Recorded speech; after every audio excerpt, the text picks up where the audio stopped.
Saudara yang terkasih, selamat pagi berkah dalam.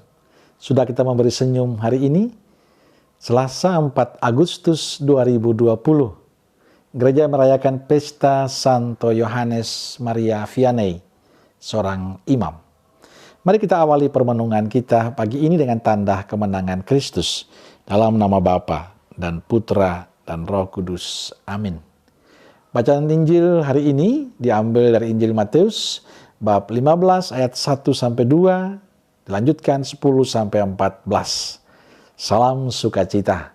Semoga saudaraku semua dalam keadaan sehat dan jangan lupa untuk selalu bahagia. Saudaraku terkasih, kata-kata Yesus bagi saya sangat menarik hari ini adalah ini bunyinya. Bukan yang masuk ke dalam mulut yang menajiskan orang, melainkan yang keluar dari mulut, itulah yang menajiskan orang. Kata-kata Yesus ini muncul karena Yesus melihat sikap dan cara pandang orang Farisi yang agak aneh. Tampaknya orang Farisi tidak memperhatikan hal yang paling penting dalam hukum Taurat. Mereka hanya memperhatikan hal-hal yang tidak penting. Dan hari ini soal cuci tangan sebelum makan.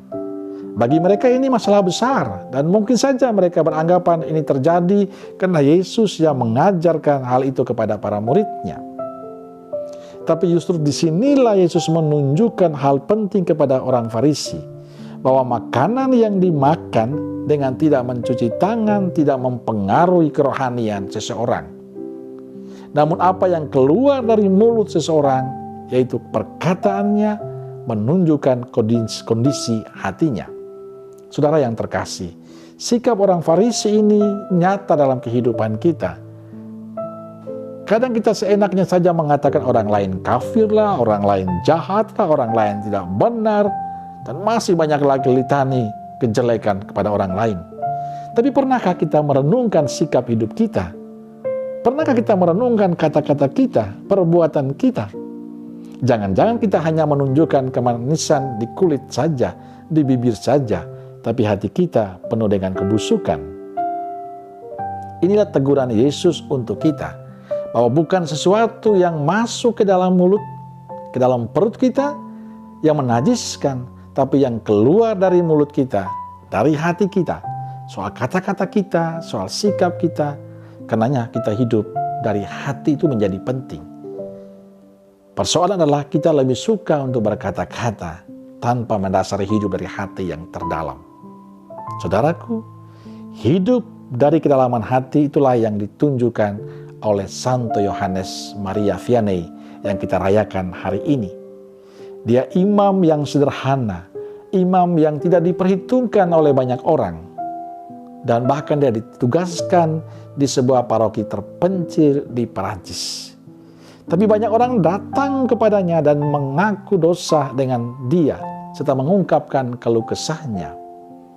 Mengapa orang yang sederhana ini, Yohanes Maria Vianney yang sederhana ini, imam yang sederhana ini, tapi dia memiliki kelebihan yang luar biasa. Kenapa? Karena ketulusan hatinya, kelembutan dalam sikap dan kata-katanya.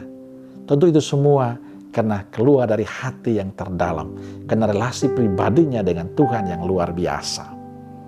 Maka kita boleh bersyukur lewat pengalaman hidup Santo Yohanes Maria Vianney.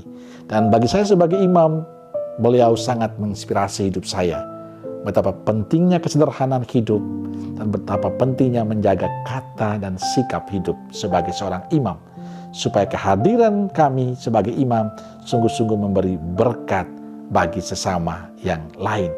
Mau dengan tulus melayani umat, mau menjadikan kehidupan berarti untuk sesama yang lain. Karena itu saya ingin mengajak kita semua, marilah saudaraku terkasih, belajarlah untuk hidup dari kedalaman hati kita. Kuncinya dekat dengan Tuhan, supaya kata-kata kita, sikap kita sungguh-sungguh menjadi berkat bagi banyak orang.